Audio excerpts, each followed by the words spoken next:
Khloé then took a pic of it. Meghan sees this hours later and jumps at the chance to be connected to a Kardashian.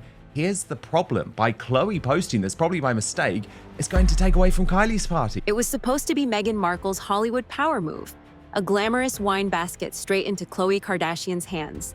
But one missing tag turned it into a public humiliation that everyone is still gossiping about. Has Meghan's desperate bid for Kardashian clout just exposed the cracks in her entire brand? You know, Meghan Markle isn't exactly subtle when it comes to making moves, and this latest stunt proved it. She thought she had cracked the code to Hollywood clout by slipping her new wine brand straight into the Kardashian empire. And not just anywhere, Khloé Kardashian's Instagram, which, in Meghan's mind, was basically the golden ticket. If Khloé posted the basket with just one tiny tag, the whole world would have been rushing to order Meghan's wine by the case. That was the fantasy. The basket itself wasn't just a basket, it was like something straight out of a Pinterest dream board. Perfectly arranged snacks, sleek wine bottles, chic packaging that screamed effortless glamour. But the thing is, nothing about it was effortless. Every detail was crafted to look casual, while really being a carefully engineered PR move. Meghan's team must have thought they were geniuses, sending it to the Kardashians, the queens of Instagram marketing. And then at some point, Hollywood's like, oh yeah, the Kardashians, they're really it now. And now they're all part of the elite A-list, really, in the entertainment industry. The Kardashians are. And so I think Meghan totally missed the memo, the message, which is that, yes, having a title is somewhat impressive in Hollywood. The logic was simple. Kardashian validation equals instant credibility. One post could have put Meghan's wine brand on the same level as Kylie Cosmetics or Skims. In her head, it was probably a shortcut to the big leagues, like leapfrogging over the grind and going straight to the top. That's the kind of thinking you get when you've been a duchess. You're used to doors just opening for you. But Hollywood works differently, and Meghan didn't seem to get that. Behind the scenes, insiders said Meghan's team had actually sent baskets to multiple Kardashian sisters, just hoping someone would bite. That's not a power move. That's desperation dressed up in luxury ribbon. It's like fishing with too many lines in the water and hoping one catches.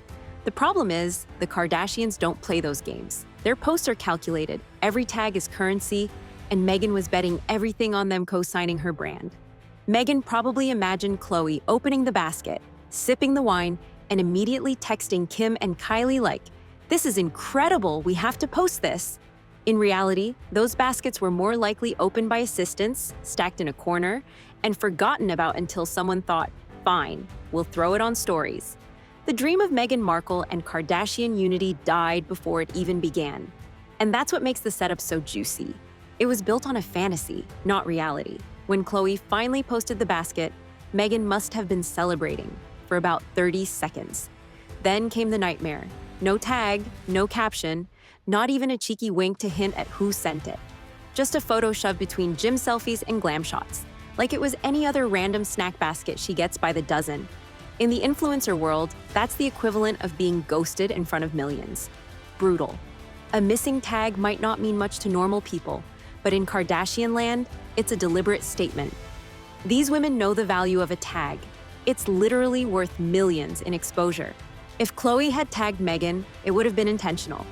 The fact that she didn't, that was intentional too. It was Hollywood's softest, most cutting rejection, the kind that hurts more than a straight-up no thanks. People started whispering right away. Some said Khloé didn't tag Meghan because she didn't want to be seen as endorsing a brand that wasn't already Kardashian approved.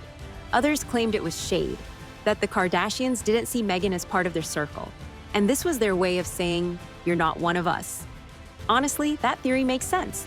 Khloé doesn't just forget to tag, she chose not to. And in this industry, silence speaks louder than a diss track. And all the stuff Kendall is currently trying to merch on her Instagram. She added Meghan gives Khloé Kardashian an as-ever gift basket after Khloé calls herself an N-word lover, and Kim is concerned over her baby's skin tone matching the stroller.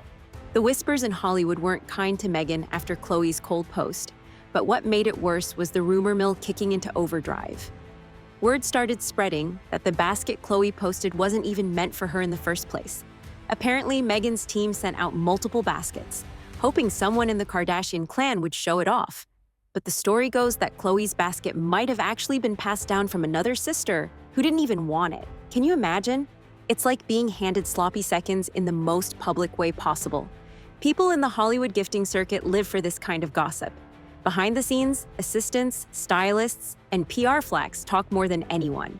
And when a gift gets regifted, everyone knows. Some said it might have been Kourtney who got the original basket but had no interest in plugging Meghan's wine because she already has her own lifestyle brand. Others speculated Kylie tossed it aside because she doesn't drink much wine. She's too busy promoting her own cocktails and lip kits. Either way, the fact that Khloé was the one who eventually posted it gave the whole situation a hand-me-down vibe. In celebrity culture, regifting isn't just awkward, it's practically a slap in the face. These people live off exclusivity, off the idea that every detail of their lives is curated just for them. To be regifted means you're not important enough to warrant the original attention. It's like getting invited to a party only because someone else dropped out. The Kardashians don't just regift any old thing either, which makes it sting even more. If Meghan's luxury basket was treated like disposable junk mail, that's a huge red flag about how the family sees her. First off, I can guarantee her that Meghan does not consider her a friend, absolutely, but a convenient, sycophantic journalist to call on as needed.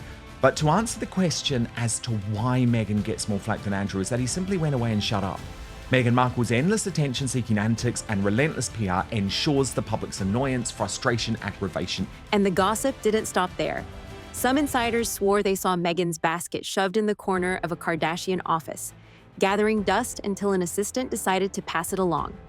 Imagine spending thousands to craft the perfect PR stunt, only for it to end up as a casual afterthought, like an unwanted wedding favor. That image alone was enough to fuel endless shade online. Fans joked that Meghan's wine probably sat unopened at Khloé's house, eventually used as a prop in the background of a workout video or handed off to someone else entirely. What makes it worse is that regifting in Hollywood is almost like a secret code. It sends the message, this isn't good enough for us. And Meghan, who once dined with heads of state, was suddenly the butt of jokes about being regifted like a fruitcake at Christmas. It wasn't just about the wine anymore, it was about status. The Kardashians regifting her product was a power move, a subtle way of saying she wasn't in their league. And for Meghan, who built her brand on the illusion of exclusivity, that was the harshest shade of all. This alleged racism narrative. No. She just wanted to leave the royal family because she desperately wanted to be a Kardashian. And although the Kardashians, you could argue, don't have a lot of talent, If you think about where Meghan used to be, the contrast is almost unbelievable. Not that long ago, she was standing on Buckingham Palace balconies, rubbing shoulders with world leaders, and being treated like one of the most important women on the planet. Fast forward a few years, and she's desperately waiting for Khloé Kardashian to tag her wine brand. That kind of fall from grace doesn't go unnoticed, especially in Hollywood where relevance is everything. Meghan has always been chasing a narrative about being above the noise, an independent woman carving her own path outside of the palace walls. But this wine basket stunt proved the opposite. It showed that she wasn't just dipping her toe into the influencer game, she was diving headfirst into it, begging for validation from the very people she once implied she was too serious to emulate. That shift is why this whole incident feels so scandalous. It's not just a PR flop, it's a brand identity crisis. People in Hollywood notice when you go from commanding interviews with Oprah to fishing for Kardashian clout. Meghan positioned herself as a humanitarian and feminist leader, someone bigger than fame, someone redefining royalty for the modern age. But gifting baskets to the Kardashians makes her look like she's chasing likes and followers like every other C-list celebrity trying to sell something. It's a downgrade, and Hollywood thrives on pointing that out. What's even juicier is that some insiders say Meghan truly believed this basket move would put her in the Kardashian inner circle. She saw it as her ticket to tapping into that billion-dollar influencer machine. But the Kardashians have been building that empire for decades, brick by brick. They didn't just wake up one day with cultural dominance. They worked, hustled, and marketed their way into relevance. Meghan thought she could skip the grind, jump the line, and be embraced instantly. Instead, she ended up exposed for trying too hard. This whole fiasco marks a turning point for Meghan's strategy in Hollywood.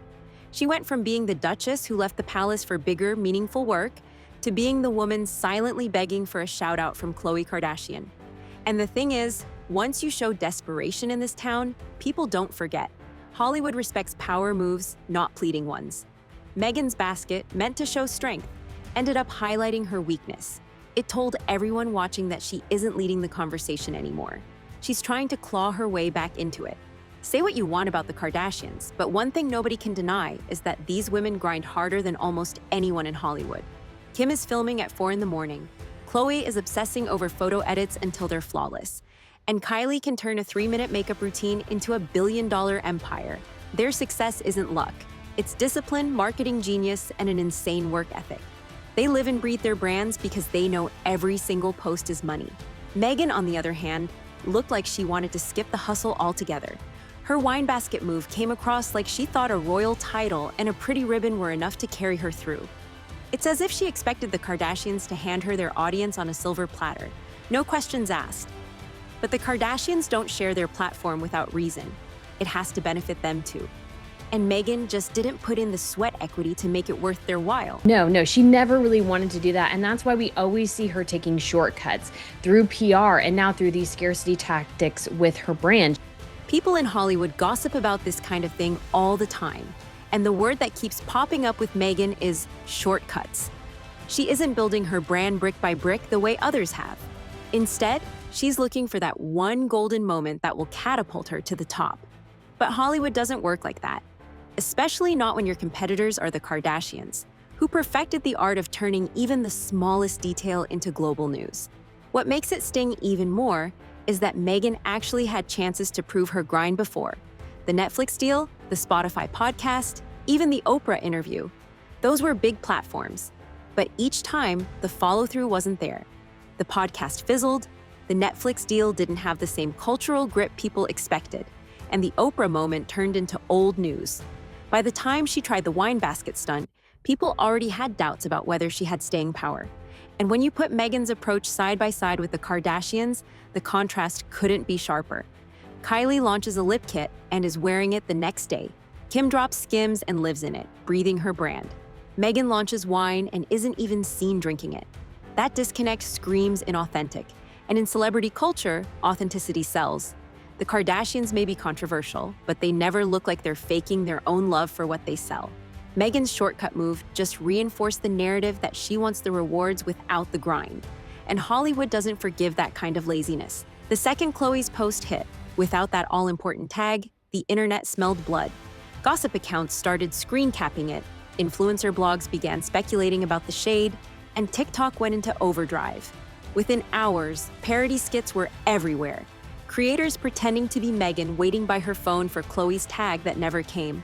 Others joking about how the wine basket was probably collecting dust in some Kardashian pantry. It was merciless. Even Meghan's most loyal fans had a hard time spinning this one in her favor.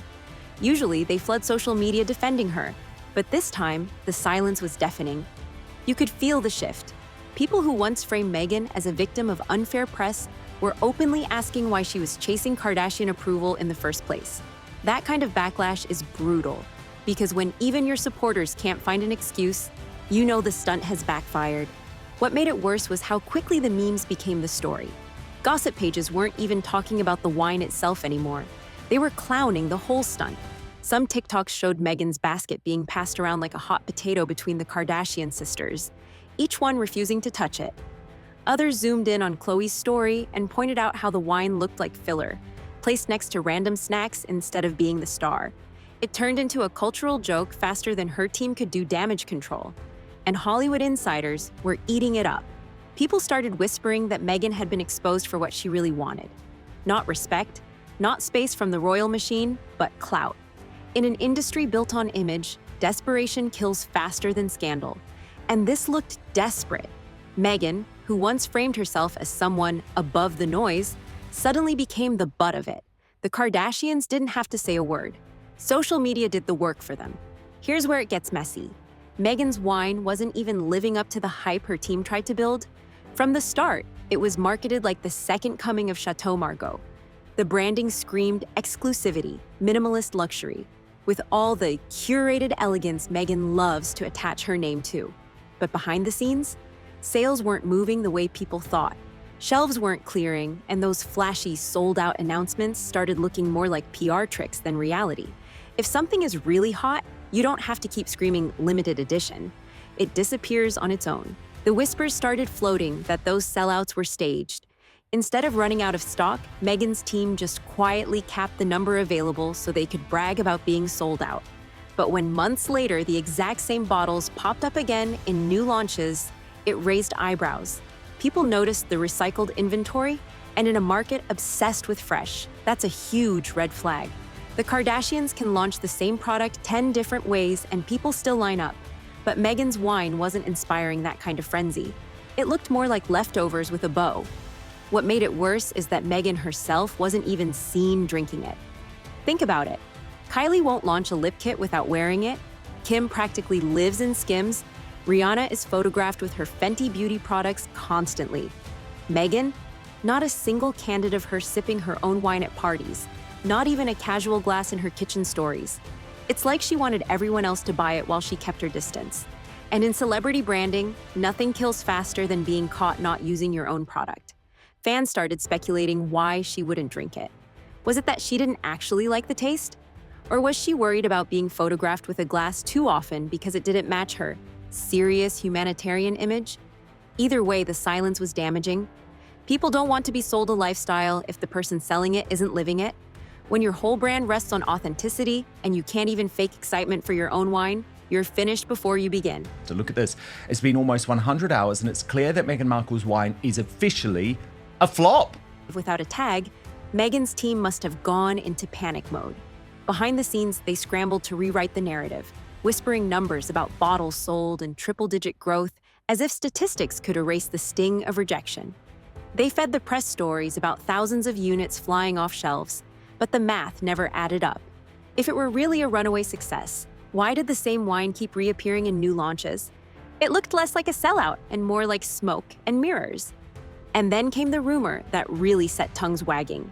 Meghan herself allegedly reposted Khloé's story, acting like it was the win she had been waiting for.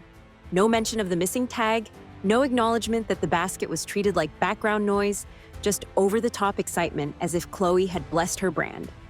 To Hollywood insiders, that move reeked of desperation. It wasn't a flex, it was a cover-up. People started joking that Meghan was basically clapping for herself. The repost looked less like a proud businesswoman celebrating a milestone and more like a rookie influencer trying to squeeze value out of crumbs. The Kardashians didn't have to lift a finger. Meghan handed them all the power by pretending their silence was support. In a world where perception is everything, pretending you've won when everyone can see you've lost makes the loss sting even more. The irony was that Meghan could have spun the flop differently. She could have leaned into her royal mystique, playing it cool and ignoring the snub. Instead, she drew more attention to it by treating Khloé's non-tag as a triumph. It's like bragging about being invited to a party when everyone knows you were the plus one nobody expected. That kind of energy doesn't scream power. It screams begging for relevance. So, what are your thoughts on this? Let us know in the comments below.